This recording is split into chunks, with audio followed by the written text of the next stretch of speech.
आज का हमारा क्लास है फ्रेंच रेवोल्यूशन। सबसे पहली बात तो ये बताओ कि तुम्हारे स्कूल में लगभग तो फ्रेंच रेवोल्यूशन हो गया हो, थोड़ा बहुत आइडिया होगा तुम्हारे। उसको तो क्लास देश दुनियादारी से कोई मतलब ही नहीं। अरे सर बोलते तो समझ नहीं आता है तो। तुम ध्यान से सुनती हो क्लास में? हमको नहीं, पूरे क्लास को नहीं समझ आता स्कूल में पूरे क्लास को ही नहीं समझ में आता है। है? नहीं, पता नहीं क्या बोल ऐसा होता है क्या?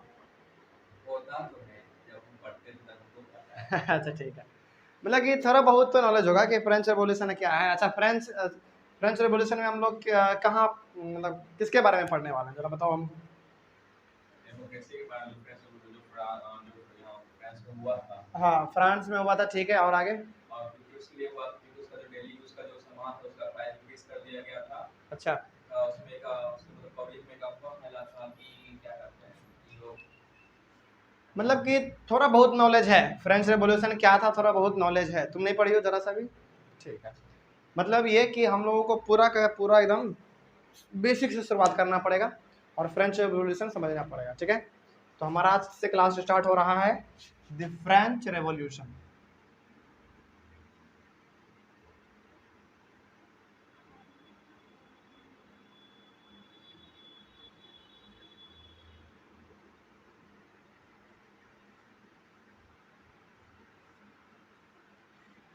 सुनो, देखो, चूंकि फ्रेंच रेवोल्यूशन तो डायरेक्ट स्टार्ट किया जा सकता है, फ्रेंच रेवोल्यूशन डायरेक्ट स्टार्ट किया जा सकता है, लेकिन मेरा मकसद ये है कि फ्रेंच रेवोल्यूशन यदि पढ़ाया जाए तो सबसे पहले उससे के पीछे का बैकग्राउंड आपको समझ में आना चाहिए, है ना, कि आखिर फ्रेंच रेवोल्यूशन हुआ क्यों। और क्लास 9th में ही हम लोगों को फ्रेंच रेवोल्यूशन क्यों पढ़ना है ना, आखिर फ्रेंच रेवोल्यूशन है क्या, उसमें हुआ क्या था, है ना, ये हमको पहले जानना पड़ेगा, तभी आपका इस चैप्टर का जो बैकग्राउंड है ना वो क्लियर हो पाएगा और ये आपको समझ में आ पाएगा। सबसे पहले बात तो कि आपको फ्रेंच रेवोल्यूशन के बैकग्राउंड को पहले आपको समझना पड़ेगा। समझ के बात को, तो सबसे पहले हम लोग इसको समझेंगे, उसके बाद बुक में क्या लिखा हुआ है उसके बाद बुक में आएंगे, ठीक है। तो शुरुआत हमारा आज से यहीं से होगा फ्रेंच रेवोल्यूशन का। देखो, सबसे पहली बात तो कि फ्रेंच रेवोल्यूशन में हम लोग ये पढ़ने वाले हैं कि मतलब फ्रेंच को एक तरीके से आप कह सकते हैं कि वहां पे लोगों को आज़ादी किस प्रकार से मिला, है ना। अच्छा, एक बात जरा बताओ हमको, भारत में हालांकि फ्रेंच रेवोल्यूशन हम लोग पढ़ रहे हैं तो इसको हम लोग थोड़ा सा भारत से भी कनेक्ट करने की कोशिश करेंगे। कनेक्टेड है। हाँ, कनेक्टेड है, समझना पड़ेगा आपको, है ना। तो भारत प्लस फ्रांस दोनों को हम लोग साथ में लेके चलेंगे। इसी से इंस्पायर हो गया। हाँ बिल्कुल, ठीक है, इसी से हम लोग समझेंगे आखिर इंडिया में क्या सिस्टम था और फ्रांस में क्या सिस्टम था। हालांकि हम लोगों को मेनली फ्रांस के बारे में पढ़ना है, लेकिन थोड़ा सा इंडिया के बारे में भी आप लोगों को जानना पड़ेगा, ठीक है। देखो, हमारा देश जो हम लोग मेनली बुक में पढ़ते हैं 15 अगस्त 1947 को, यानी कि 15 अगस्त 1947 को आज़ाद हो गया, है ना। 15 अगस्त 1947। अब देखो, इंडिया का बात क्यों कर रहे हैं, ताकि हम ना आपको इसको और इसको कनेक्ट कर पाएँ, आपस में जोड़ पाएँ और आपको समझा पाएँ कि ये आखिर था क्या, ठीक है। देखो, हमारा देश 15 अगस्त 1947 को आज़ाद हुआ ना। किससे आज़ादी मिला हम लोगों को? डेमोक्रेसी से। नहीं, डेमोक्रेसी से आज़ादी कहाँ मिला, डेमोक्रेसी को तो हम लोगों ने हासिल करा, अंग्रेजों से हम लोगों को आज़ादी मिला, है ना। अच्छा, आप जरा बात बताओ हमको, एक बात बताओ, चूंकि हम लोगों को 15 अगस्त 1947 को आज़ादी मिला, तो क्या ये एक दिन में मिल गया क्या? इसके पीछे बहुत सारे लोगों ने अपना जान दिया होगा, बलिदान दिया होगा, बहुत सारे मूवमेंट किए गए होंगे, बहुत बार दंगा फसाद भी हुआ होगा, बहुत बार हम लोग अंग्रेजों के खिलाफ प्रोटेस्ट भी किए होंगे, नारा भी लगाए होंगे, अंग्रेज मुर्दाबाद, इस प्रकार का लगाए होंगे ना, और समझ रहे हो। तो मतलब ये कि हम लोगों को जो आज़ादी मिला इसके पीछे बहुत ही बड़ा बैकग्राउंड छुपा हुआ है ना।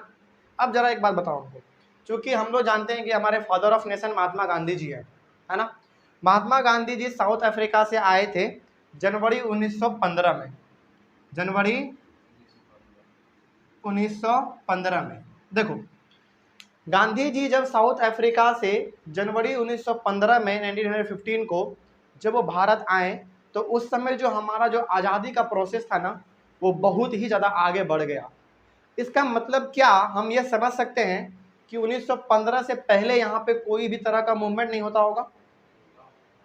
होता होगा।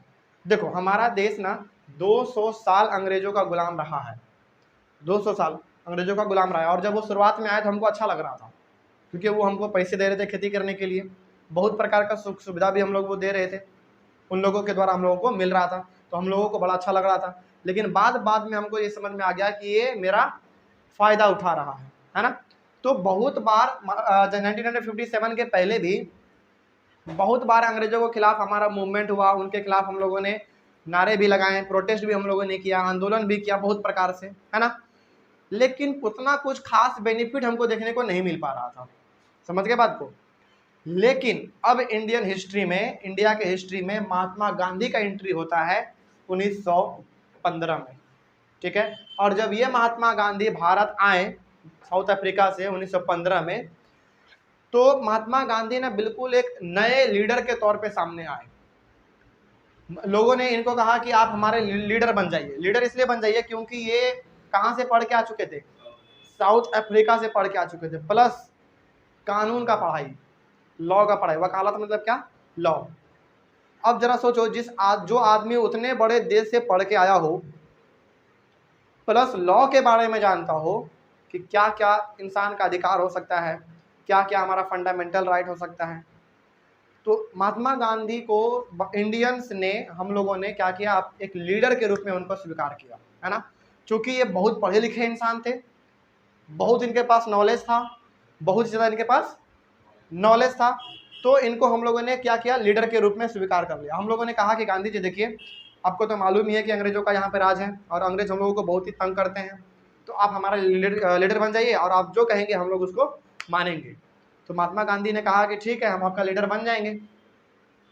तो अब मेरा मकसद केवल ये बताना है कि जब महात्मा गांधी 1915 में भारत आए ना, तो उस समय का जो हमारा जो आज़ादी का प्रोसेस था ना, वो बहुत ही ज़्यादा आगे बढ़ चुका था, मतलब कि स्पीड बहुत ही ज़्यादा हो चुका था, हम लोग बहुत ही आज़ादी के करीब थे।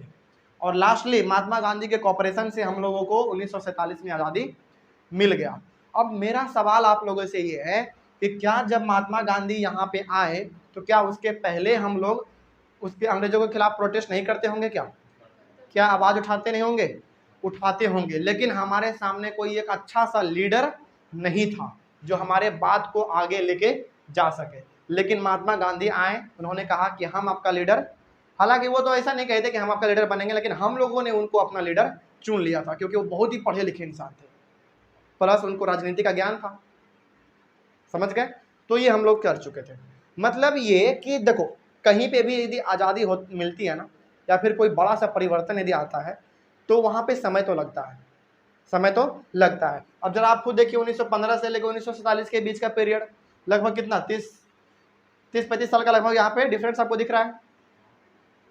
तो 30-35 साल लगातार गांधी जी ने प्रोटेस्ट किया, आंदोलन किया अंग्रेजों के खिलाफ, उसका एकदम पूरा कमर तोड़ दिया एकदम इस प्रकार से, उसके पूरे सिस्टम को बर्बाद कर दिया गांधी जी ने। लेकिन हाँ, कहीं पे भी गांधी जी ने वायलेंस नहीं किया।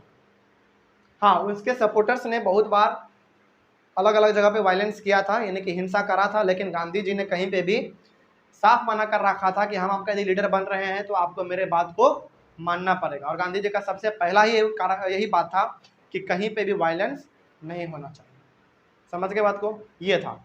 तो ये जो तुम 1915 से लेकर 1947 का जो पीरियड देख रहे हो, इसके बीच में हम लोगों को आज़ादी मिला, है ना। और जब क्लास 10th में आओगे तो nationalism in India chapter number 3 है, उसमें आपको पढ़ने को मिलेगा 1920 के बाद का पीरियड। 1920 के बाद से लेकर 1947 तक के पीरियड को आपको पढ़ना पड़ेगा। अब सवाल फिर से ये है कि क्लास 10th में 1920 से लेकर 1947 के पीरियड को ही हम लोग क्यों पढ़ेंगे क्लास 10th में? इसलिए पढ़ेंगे क्योंकि ये एक ऐसा टाइम पीरियड था 1920 से लेकर 1947 के बीच में, जहाँ पे कि इंडिया में आज़ादी का जो प्रोसेस था वो बहुत ही ज़्यादा स्पीड प्लस एक अच्छे डायरेक्शन में चल रहा था, समझ गए बात को। तो उसी प्रकार से हम लोग पढ़ेंगे फ्रेंच रेवोल्यूशन में एक खास टाइम पीरियड से लेके खास टाइम पीरियड तक के ही बारे में पढ़ेंगे। अब ऐसा नहीं है कि हम लोग पूरा फ्रांस का इतिहास पढ़ने लगेंगे, नहीं, पूरा फ्रांस का इतिहास हम लोग नहीं पढ़ रहे हैं। हम लोग केवल उस टाइम पीरियड के बारे में पढ़ेंगे जहां से कि फ्रांस में आज़ादी का जो नींव है ना रखा गया था, वहां से लेकर और जब तक उसको आज़ादी नहीं मिला तब तक के टाइम पीरियड के बारे में हम लोग पढ़ेंगे। जैसे इंडिया का हिस्ट्री जो है, नेशनलिज्म इन इंडिया में तो पूरा देना चाहिए था, कब अंग्रेज आया, कैसे क्या किया, कब वो गया, पूरा देना चाहिए था, लेकिन पूरा वो दिया हुआ नहीं है। 1920 से लेकर 1947 के बीच का ही दिया हुआ है। क्यों दिया है? क्योंकि इसी के बीच में हमको आज़ादी मिला। उसी प्रकार फ्रेंच रेवोल्यूशन में भी हमारा एक टाइम पीरियड है जिसके बीच में आज़ादी का आग लगा और आज़ादी हमको मिला। समझ रहे हो बात को? तो फ्रेंच रेवोल्यूशन में भी हम लोग पूरा नहीं पढ़ने जा रहे हैं कि फ्रांस में पहले राजा कौन था, फिर कौन बना, नहीं, हम लोग मेनली इसमें पढ़ेंगे लुईस 16 से लेकर लुईस 16 राजा कब बना, उसके बाद क्या परिवर्तन आया, उसके बारे में हम लोग पढ़ेंगे। अब ये लुईस 16 कौन है ना, ये सब हम लोग इस चैप्टर में जानेंगे। समझ गए बात को? कोई डाउट इसमें? तो यही से हमारा फ्रेंच रेवोल्यूशन स्टार्ट होता है। एक और चीज, चूंकि भारत 200 साल भारत में अंग्रेजों का 200 साल राज रहा है, और जब महात्मा गांधी यहाँ पे आए ना तो उनको लगा कि नहीं, ये एक ऐसा इंसान है जो कि हमको आज़ादी दिलवा सकता है, जो हमारे हक के लिए लड़ सकता है।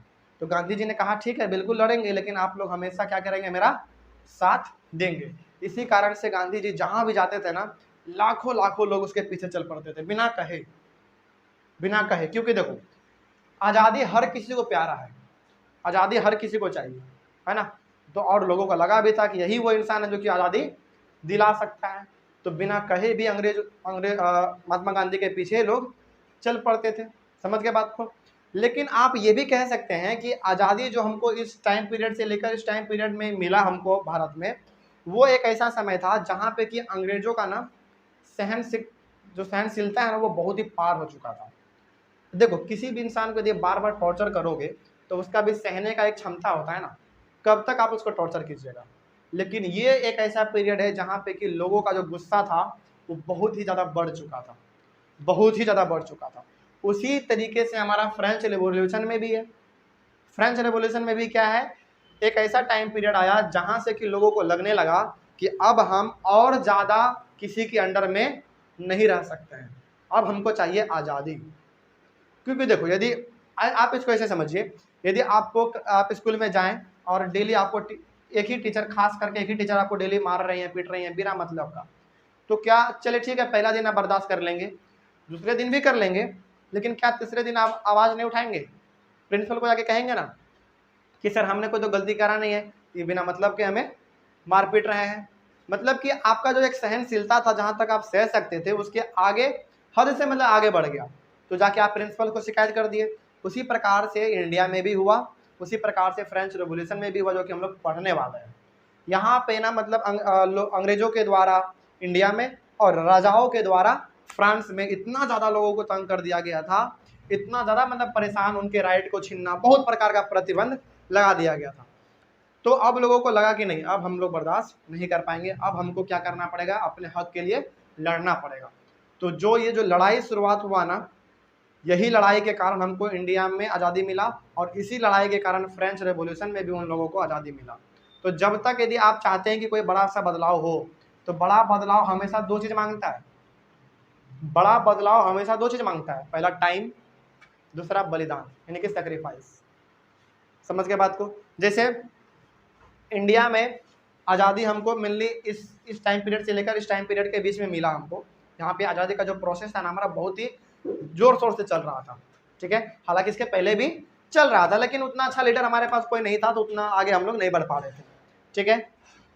बात समझ रहे हो? तो उसी प्रकार से हम लोग फ्रेंच रेवोल्यूशन में भी पढ़ेंगे कि एक ऐसा समय आया जहाँ पे कि लोगों का जो सहनशीलता था वो पूरी तरीके से खत्म हो चुका था, अब लोगों को चाहिए आज़ादी, है ना। इसी के बारे में हम लोग फ्रेंच रेवोल्यूशन में पढ़ेंगे। और एक और बात, फ्रेंच रेवोल्यूशन में जो फ्रांस को आज़ादी मिला ना राजा लोगों से, तो ये एक ऐसा वर्ल्ड में पहला कंट्री बना, एक ऐसा पहला कंट्री बना जिन्होंने पहली बार डेमोक्रेसी को हासिल किया। सीखा? सुनो पहले, पहली बार। तो ये जो फ्रेंच रेवोल्यूशन आप देख रहे हैं, फ्रेंच मतलब फ्रांस, तो ये हमारा कंट्री, पहला ऐसा कंट्री बना वर्ल्ड में जिन्होंने कि पहली बार डेमोक्रेसी को हासिल करा, डेमोक्रेसी को। अब देखो, चूंकि डेमोक्रेसी क्या है, डेमोक्रेसी में हर किसी को इक्वल राइट मिलता है, हर कोई खुद का मालिक होता है, कोई किसी के अधीन नहीं रहता है। तो अब चूंकि फ्रांस में पहली बार डेमोक्रेसी आ गया, तो लोगों को, बाकियों कंट्री को भी लगा कि यार ये फ्रांस बहुत अच्छा कर रहा है, आगे बढ़ रहा है, हमको भी अपने कंट्री में डेमोक्रेसी लाना चाहिए, है ना। क्योंकि देखो, जब यह फ्रेंच रेवोल्यूशन हो रहा था ना, तो उस समय पे अधिकतर देशों में ना या तो अंग्रेजों का कंट्रोल था, या पे वहाँ पे राजा महाराजाओं का शासन था। समझ के बात को, यही सिस्टम था। तो अब जैसे जैसे फ्रांस में सुख शांति का माहौल आ रहा था, यहाँ पे लोगों को आज़ादी मिल रहा था, लोग हर चीज़ अपने तरीके से कर सकते थे, तो बाकी कंट्री को भी लगा कि नहीं यार, फ्रांस तो ठीक कर रहा है ना, वहाँ पे लोगों को अपना राइट है, अपने बात को वो सामने रख सकते हैं, अपने आवाज़ को उठा सकते हैं। तो फ्रांस के लोगों को लगा कि ये तो बड़ा बढ़िया काम कर रहा है। तो फ्रांस से इंस्पायर होके बाकी कंट्री ने भी क्या किया, अपने रूलर्स के प्रति आंदोलन छेड़ दिया। आंदोलन छेड़ने का मतलब ये हो गया कि उनके खिलाफ नारा लगाना, आवाज़ उठाना कि हमको आज़ादी चाहिए, आपका जो शासन करने का तरीका है वो क्या है, गलत है, इस प्रकार का आवाज़ उठाना। और यहीं से हमारे इंडिया में भी एक हम लोगों को आइडिया मिला कि किस प्रकार से हम लोगों को आज़ादी मिलेगा। हम लोगों ने आइडिया जो मेनली लिया था ना, आज़ादी किस प्रकार से हम लोगों को मिल सकता है, तो हम लोगों ने फ्रांस से ही लिया था। और हम लोगों ने नहीं, बाकी कंट्री में भी जितने हमारे वर्ल्ड में कंट्री हैं, उन सभी ने भी आइडिया कहाँ से लिया, फ्रांस से लिया कि आज़ादी कैसे मिल सकता है। तो ये एक बात हमेशा याद रखना कि वर्ल्ड में सबसे पहली बार यदि किसी कंट्री ने डेमोक्रेसी हासिल करा तो वो था हमारा फ्रांस था। ठीक है, अब हमारा चैप्टर यहीं से शुरुआत होता है। अब तो आपको बैकग्राउंड मिल गया होगा। तो फ्रेंच रेवोल्यूशन क्यों हुआ? फ्रेंच रेवोल्यूशन इसलिए हुआ क्योंकि यहाँ पे लोगों का जो सहनशीलता था वो पूरी तरीके से अब चरम सीमा पे था, यानी कि लोग अब और बर्दाश्त नहीं कर सकते थे। अब लोगों को क्या चाहिए था, आज़ादी चाहिए था। और फ्रांस में उस समय पे राजा महाराजाओं का शासन चलता था। तो हम लोग यहाँ पे उन्हीं के बारे में पढ़ने वाले हैं। ठीक है, और इंडिया के बारे में आपको क्लास 10 में मिल जाएगा। समझ के बात को, कोई डाउट अब इसमें? तो हम लोग वहाँ से पढ़ने वाले हैं जहाँ से कि लोगों का एक जो सहनशीलता हो सकता है ना, वो बर्दाश्त के बाहर हो चुका था। अब लोगों को चाहिए आज़ादी। तो वहीं से हम लोग पढ़ेंगे फ्रेंच रेवोल्यूशन में। कोई दिक्कत इसमें? समझ में आ रहा है ना? चलो, इसमें कोई डाउट है? इसके बाद चलेंगे हम लोग अपने स्क्रीन पे, और वहाँ से हम लोग सीखेंगे कि आखिर फ्रेंच रेवोल्यूशन किस प्रकार से हुआ, किस प्रकार से वहाँ पे राजा कौन था, राजा कब बना, है ना, उसकी मृत्यु कब हुई, फ्रांस में कॉन्स्टिट्यूशन कब बना, फिर से फ्रांस में आज़ादी कब आया, वहाँ पे महिलाओं का क्या स्थिति था, है ना। इन सारे चीज़ों के बारे में हम लोग डीपली डिस्कस करेंगे अपने फ्रेंच रेवोल्यूशन के चैप्टर में, और हम लोग अपने स्क्रीन पे पढ़ेंगे। कोई डाउट इसमें? समझ में आ गया? तो फ्रेंच रेवोल्यूशन यदि कोई आपसे पूछे कि इसके पीछे का बैकग्राउंड क्या है, इसके पीछे का बैकग्राउंड केवल आपको ये बताना है कि देखिए, किसी भी चीज़ का जो है ना सहनशीलता होता है। जब आप उसको बार बार टॉर्चर करेंगे तो वो बार बार तो सहेगा नहीं, कभी ना कभी तो आवाज़ उठाएगा ही उठाएगा। तो वही जो आवाज़ उठाया, उसी के कारण हमारा फ्रेंच रेवोल्यूशन हुआ। और ये ऐसा परिवर्तन आया जहाँ से कि लोग खुद राजा था, लोग खुद राजा बना। मतलब क्या? अपना कंट्रोल अपने हाथ में। वही बात है, वही हम लोगों को फ्रेंच रेवोल्यूशन में पढ़ना है। तो हम लोग फ्रेंच रेवोल्यूशन में मेनली ये जानने वाले हैं कि आखिर फ्रांस आज़ादी कैसे प्राप्त किया, वहाँ पे लोगों का क्या सिस्टम था, कौन कौन किस किस प्रकार से अपना कंट्रीब्यूशन किया आज़ादी में। जैसे हम लोग इंडिया में क्या देखते हैं, महात्मा गांधी हैं, सुभाष चंद्र बोस हैं, सरदार वल्लभ भाई पटेल है, जवाहरलाल नेहरू है, मोतीलाल नेहरू है, इन सभी का कंट्रीब्यूशन रहा है। उसी प्रकार से कुछ इंसान हैं जो कि फ्रेंच रेवोल्यूशन में भी अपना कंट्रीब्यूशन दे रहे थे फ्रांस को आज़ादी दिलाने में, जिसके बारे में हम लोग पढ़ लेंगे। इसमें कोई दिक्कत इसमें? समझ में आ गया? चलो, अब हम लोग चलेंगे अपने स्क्रीन पर।